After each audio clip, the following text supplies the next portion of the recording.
guys, it's Tiffany here. I want to do a quick updated handbag tour as we've entered the new year. So the first bag that I really want to get into is actually the handbag that I've used the most this year, and it is the Louis Vuitton vintage Marjgery bag. The reason why I have used this bag a lot is one, it is a shoulder bag. I have really been enjoying shoulder bags recently. Additionally, it is in the vintage condition, so I'm not as worried about wear and tear, about if I'm going out to eat and so forth. And I recently was in Shanghai and I was in this store that had artisan kind of accessories, so I pair it with this very beautiful handmade accessory chain. And I've really been liking this bag. It carries a lot, it's very functional, and if you're looking for a nice vintage model on the secondhand market, this is a pretty affordable option. I think they typically range between, high 400s to 600, so it's a very, I think, accessible bag given the quality, and I really like it, so highly recommend this model. The second bag that I wanted to get into is one that was purchased in 2025, and it is the Row Margaux, but in the shoulder style. I got the color in Sandpit, and the reason why I went for the shoulder style is because I had been eyeing the Row Margaux for a very long time, but it wasn't like the most functional bag, so I really like the long handles. I travel with this bag a lot, so I always keep my passport in here. I always keep like mints and like hand sanitizer, and the inside is basically just like dark black leather inside. In terms of finish, so this is not the smooth leather one, it's more of like a calfskin finish, and I wouldn't say it's that heavy. It's very, understated, so I feel more comfortable traveling with this bag. And the shoulder straps are really nice because they're very long. It can fit a lot, and I got this bag on the secondhand market because it is pretty much impossible to get one of these in the boutique. So I would say definitely keep your eye on Fashion File, on all those other websites. I really like this one. I love the style and get a lot of wear out of this. Next, I'll get into the section of my handbag collection that is the largest, which are my Chanel bags. Start off with the first handbag that I ever purchased from Chanel. So this came out quite a few years ago. It is the wallet on chain in black velvet with pearl detailing, and you can even tell it with the Chanel logo. They have nice little mini pearls. It comes with a lambskin chain with champagne gold hardware.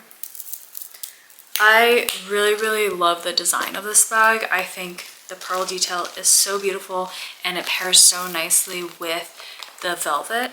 But personally for me, I have never really loved the sizing of the wallet on chain, so this was definitely more of like an aesthetic purchase. And to be honest, I haven't reached for this bag all that often, so I have been considering parting ways with it. The next bag in my Chanel collection is one of my personal favorites, which is the Reissue. I have the Reissue in the 226 size in black calfskin with ruthenium hardware. It gives a much more like edgier look to a Chanel bag. Usually I feel like Chanel bags are very classic, very timeless, and maybe if you buy it in a fun color, it can be more bright and girly in that way, but you rarely see like a Chanel bag that's very like grungy and cool. And I always really like the style. It's always given me a very timeless silhouette. It was one of Coco Chanel's designs, and I love the ruthenium hardware. I think it gives it a very cool look. This bag fits a pretty good amount, so I also like to use it for errands, for travel, and I like that the logos, there's pretty much no logos on this bag, so it's more understated. But for those who do know the brand, who do love Chanel, of course will know this style. It's very timeless. Next Chanel bag I'll get into, it's another black bag, but slightly different. This is the Chanel Boy in lambskin with brushed gold hardware. I personally cannot think of a more luxe bag. The lambskin from Chanel, although very delicate, is some of the most beautiful leather that I personally love. I love the look of it. I love the aesthetic of it. It is very delicate, so I do have to be careful with it. But as long as you're not like rough and toughing with the bag, I think in general it's pretty okay.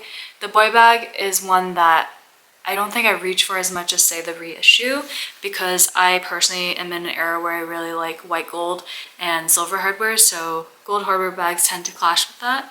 But nonetheless, I love this bag. I think it's so classic, and I can't really see myself parting ways with it because I just really love the quality of the lambskin leather on the Chanel bag. Continuing the trend with lambskin bags, I'm going to get into my 2 Chanel classics that I still have. As I mentioned earlier, I parted ways with my patent leather mini, but now the main reason is because I have this one, which is a black lambskin Chanel classic mini with champagne gold hardware. So because it's champagne versus the traditional brushed or very like deep gold hardware, I see myself wearing this a lot more. I love the Chanel mini. It's probably my favorite size out of all the Chanel classics. I love that it's crossbody, it's very secure, and the black is very classic. This bag was also super hard to find, so I actually had to go all the way to Japan to find this model. So it took me a few years to hunt it down, but definitely worth it, and I get a lot of wear of it. It's probably one of my favorite bags in my collection, and I know a lot of people think the classic flap is, you know, overtired or like overworn, but I personally still love it. I still think it's a timeless style, and I foresee myself wearing this bag for many years to come. And my Chanel collection with a non-black bag. This one is in almost this like rosy caramel latte color, and it's also in lambskin. As you can tell, I have a huge affinity for Chanel lambskin. It's just so gorgeous. And this is in gold hardware. It's a classic flap in the size small. I bought this on a trip to Barcelona a few years ago, and I love that it's a double flap, but the flap also is of the same color, so it kind of keeps the consistency. I've only worn this bag a few times. I think Chanel classic flaps have gotten super expensive, and because I have affinity for lambskin, I'm very, very careful with my bags, and I will only wear these bags probably to like very nice functions because I don't want any scratching happening. And also they're pretty dressy, especially the small size because it's a shoulder bag. So I don't wear it as often, but I have a lot of love for it. And I think this will probably be a forever bag in my collection, just given how classic it is and the color being such a beautiful neutral. So the next handbag brand I'll get into is actually one I was introduced to in 2025. I was gifted this bag just for transparency. It's by an Australian brand called Maison de Sabre. They're pretty much like the Coach or Tory Burch of Australia. And they sent me their catalog, let me choose a few items, and personally I really liked this like mini hobo style bag. What really stuck out for me was this color. I've been wanting a really nice bright blue color bag, and this blue is so beautiful. It's in this really nice caskin color, and they also have really fun charms, so I was able to pick a pineapple and a blueberry as well for the bag, and I think it just makes it super fun. It's super wearable. It can be held like this, it can be a shoulder bag, and it fits a ton. And also this bag does come with a long strap if you do want to wear it this way. So if you are ever interested, they are sold, I believe, online, and also in Paris, they're in Le Bon Marché.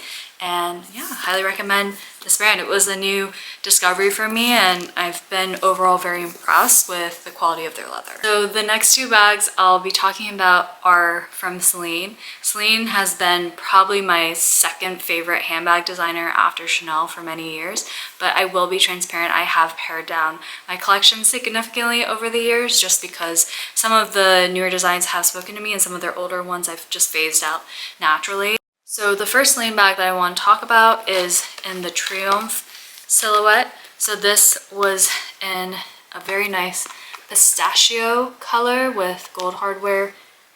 Ooh, okay, let it focus. I bought this one on holiday in Florence, and I was very attracted to the color.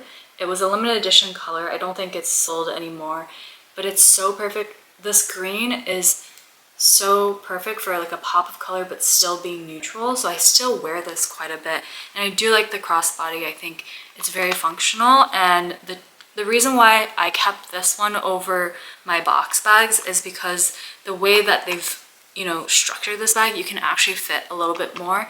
I used to have a lot of issues with how much I could fit in my teen box bag, so I actually sold and parted ways with the 2 that I had in my collection. So yeah, kept this one around. I don't foresee myself parting ways with it. I think this color is very unique, and I look forward to, you know, seeing more outfits with this color. The last and final Celine bag that I have in my collection is also a Triomphe bag, but wait, it's different. It's a shoulder bag. It has this gorgeous metal chain, and what makes it super, super unique, I have not seen this at all recently, is the logo actually is completely bedazzled with rhinestones. And that just adds such a luxe factor. It's probably one of the most evening bags in my collection, along with the Chanel Walden chain. And this one fits a decent amount. I wouldn't say it fits the most, but it's a perfect evening bag. I wear it to weddings a lot.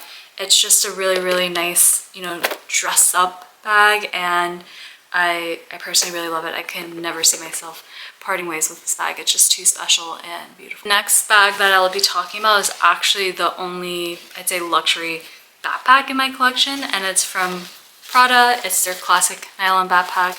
I have had this backpack for probably over 10 years at this point. It has definitely stood the test of time. Their nylon is no joke. It's very, very durable. And I just find the silhouette super classic. It was in when I bought it 10 years ago, and it's still in to this day. And there's not many styles of bags I can say that for. So I would highly recommend it. I think it's super functional. It carries quite a bit, and you know, you just can't go wrong with it. It's one that I foresee myself keeping probably forever and just like continuing to use because it's such a great backpack. As you can tell, I have a lot of black bags in my collection. I have been trying to like branch out and include more color, and this bag is also black. It's actually all black. It's from Dior. It is my very unique and gorgeous and amazing Dior Saddle. It came out, I believe, either 2018 or 2019. It's been a while since this collection came out, but I really love this bag because just the 3D flowers with the lambskin. I just love lambskin leather. This is just stunning. Every time I wear this bag, I get so many compliments. People always ask me like, where is this bag from? It's such a unique Dior saddle. It is limited edition. I think you could probably find it on the secondhand market. I personally haven't looked, but I'm sure you can.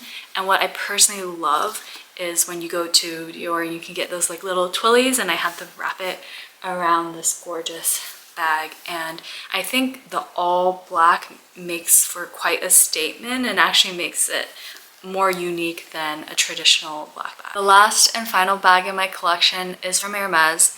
I'm getting married this year in Europe, and this was the bag that I got for my wedding, and it is my mini Roulis and Gris Pale.